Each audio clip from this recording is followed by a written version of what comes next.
At ito nga, maiba naman tayo, Michelle. No? Alam mo na may tatanong ko sa iyo to. No? Kahapon lumabas ng balita na maraming mga Taiwanese reporters at locals dyan ang mukhang nabighani sa iyo. Ha? At ito pa, lumutang ang balita na parte ka ng conspiracy ng Pilipinas para mapaamo ang mga Taiwanese. Ha? For the record, trabaho lang pinunta mo dyan, di ba, Michelle?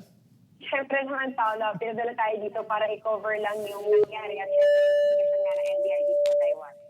At anong pakiramdam naman na pinagkakaguluhan ka dyan at maraming nag-interview sa iyo? Ayan, no? Siyempre, medyo nagulat tayo na naging ganyan yung reaction nila. Pero okay naman, nakakasama naman natin yung mga reporter na yan. Tapos pag may mga i-interviewin na panahon na para magtrabaho, talagang sabay-sabay rin kaming nag-i-interview dun sa mga totoong subject na pinunta natin dito. Oo, at ikaw yung naging sidelight, no? Kumbaga ng napakarami mga tao dyan. Nabaling na lang ba sa kanya? Oh, nabaling lang ba yung attention daw sa'yo? Tinatanong ni Cheryl, bigla? Ano?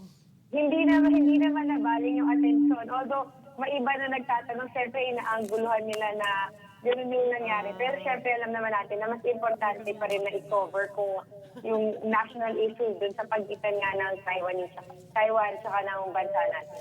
Oo, at ikaw yung uuwi naman, di ba? Hindi ka mananatili dyan. Hindi, Paolo. Malamang bukas kasama ng NBI. Baka Uuwi na rin ako dyan.